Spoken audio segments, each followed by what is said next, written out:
আসসালামু আলাইকুম ওয়া রাহমাতুল্লাহ। যুগে যুগে হক কায়েম হয়েছে কারবালার মাধ্যমে।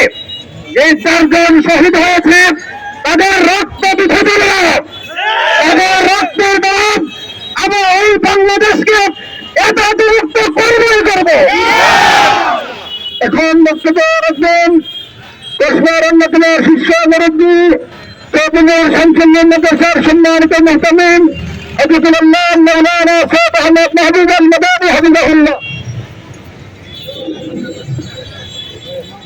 সংগ্রামী তাওহীদি জনতা, এতদিনের কোন কার্যক্রম বাংলার জমিনে বিশেষ করে কসবাতে আর হতে দেওয়া হবে না।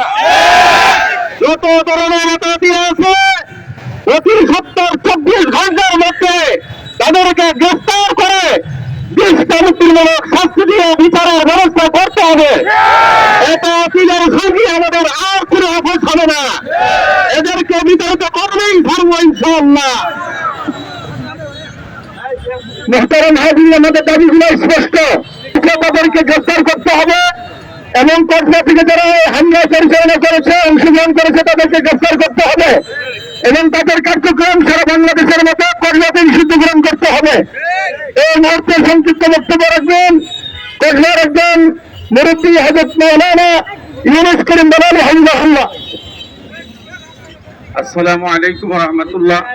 সংগ্রামী উপস্থিত, আজকে হযরত উলামায়ে কেরাম দাবি একটাই, বাংলার জমিনে উলামায়ে কেরামের তত্ত্বাবধানে তাবলীগ চলছিল, চলবে। সুতরাং তাবলীগের নামে কেউ ভণ্ডামি করে খুন খারাপি করবে, এটা বাংলার উলামায়ে কেরাম বরদাস্ত করবে না।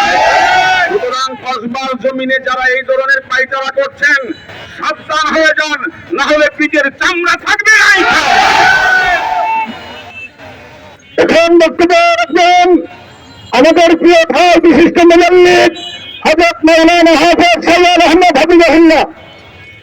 আসসালামু আলাইকুম ওয়া রাহমাতুল্লাহি ওয়া বারাকাতুহু। গত 100 বছর যাবত দাওয়াতে তাবলীগের নামে হযরত মাওলানা ইলিয়াস সাহেব রাহমাতুল্লাহি আলাইহি থেকে যেই দ্বীনের খেদমত আসছে, এর দ্বারা হাজার মানুষ সঠিক দ্বীনের সন্ধান পাইতেছিল। এইটাকে নষ্ট করার জন্য একদল মানুষ তারা আলেম উলামাদেরকে উপেক্ষা করে একটা গুন্ডামি বদমাশির একটা দল তৈরি করছে এবং এই দাওয়াতে তাবলীগের এই ইখলাসওয়ালা জমাতটাকে বিভ্রান্তি করার চেষ্টা করতেছে। শেষ পর্যন্ত কিছু মানুষকে তারা নিহত করেছে। আমরা তাদের জোরদার দাবি জানাই সরকারের কাছে, তাদের যাতে ফাঁসি হয়, দৃষ্টান্তমূলক শাস্তি হয়।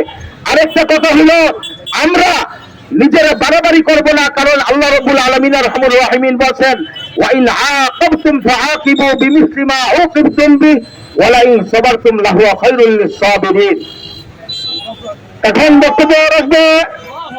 এখন সংক্ষিপ্ত বক্তব্য রাখবে কসবা উলামা পরিষদের সদস্য সচিব মাওলানা মুশতাক আহমদ।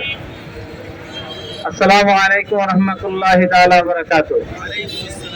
সংগ্রামী সাথী ও বন্ধুগণ, আপনারা দেখেছেন এতাতি নামের বন্ধুরা 2018 সালে কিভাবে অতর্কিতভাবে হামলা করে আমাদের প্রায় 5000 লোককে হতাহত করেছিল। এরপরে আওয়ামী লীগ সরকারের পতনের পর যখন এদেশে এক অস্থায়ী সরকার ক্ষমতা গ্রহণ করেছে, তাদের সেই সুযোগ নিয়ে এরা আবার গত 18 তারিখ দিবাগত রাত্রে 17 তারিখ দিবাগত রাত্রে অতর্কিতভাবে লোকজন যখন সাহায্যতে রত ছিল, কেউ ঘুমেছিল, এরকম ভাবে যাইয়া ডাকাতের মতো এরা যে হামলা করে 4 জন লোককে নিহত করেছেন, শহীদ করেছেন। আমরা চাই তাদের মধ্যে চিহ্নিত যারা 2 জনকে ধরা হয়েছে, বাকি তাদেরকে ধরে দেশের প্রচলিত আইন অনুযায়ী সর্বোচ্চ শাস্তি তাদের নিশ্চিত করা।